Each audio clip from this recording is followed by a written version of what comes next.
In the early 1960s, the chairman of the Joint Chiefs of Staff, L.O. Lemonster, concocted a plan for false flag operations as a pretext to invade Cuba and for war with the Soviet Union. In Operation Northwoods, they planned to hijack jets by remote control, crash them, and blame the attack on Cuba. There were many other terrorist attacks they planned to carry out that were contained within the document. One scenario mentioned was the destruction of a U.S. naval vessel that was to be blamed on a foreign power as a pretext for war with any enemy they picked. President Lyndon Baines Johnson went operational with Northwoods on June 8, 1967 during the Six-Day War. During the Six-Day War between Israel and the Arab nations, the USS Liberty was sent by Johnson to collect electronic intelligence in the eastern Mediterranean.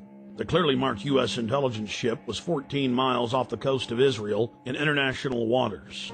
A short time after the air attack had been completed, the 3 torpedo boats approached us from our starboard quarter at high speed and in an apparent torpedo launch attitude. Israeli surveillance aircraft flew low over the ship and clearly identified it as an American vessel.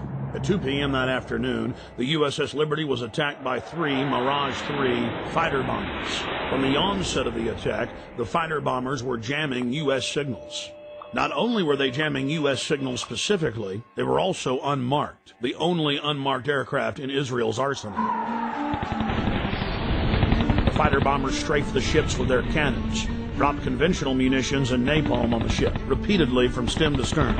After the Mirages had done their work, the ship was hit by medium bomber Dassault missiles carrying napalm and other munitions like white phosphorus. The USS Liberty was then attacked by 3 Israeli torpedo boats bearing Israeli flags. The torpedo gunboats opened fire with high-caliber machine guns and launched torpedoes. A single torpedo struck the ship, blowing a hole in both sides, entering the ship and leaving a 30-foot exit hole when it exploded. Then the torpedo boats began strafing life rafts in the water, an international war term. While all of this was happening, the oversized American flag flew clearly above the ship. The attack on the Liberty went on for hour after hour after hour.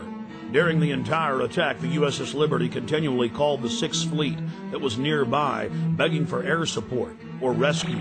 2 aircraft carriers in the Med responded by launching fighter aircraft. Unbelievably, they were recalled by the White House. Rear Admiral Geist, then commanding the carriers in the 6th Fleet, called Washington personally to confirm the recall order. Secretary of Defense McNamara came on the line, and then President Johnson himself told Geist, "I want that goddamn ship going to the bottom. No help. Recall the wings."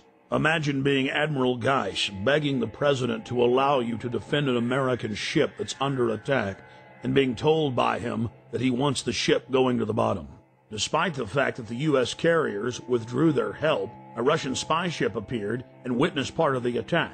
After 3 hours into the attack, the Israelis withdrew because there were witnesses, allowing the damaged USS Liberty to limp to safety. 40 years after the attack on the USS Liberty, we know exactly what happened.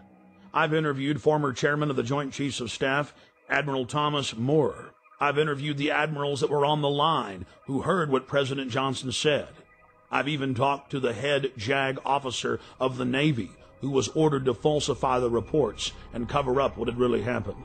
One of the Israeli pilots has gone public as well, saying that 3 times he refused over his radio to headquarters to attack the ship, saying clearly that it was an American ship in international waters and an ally.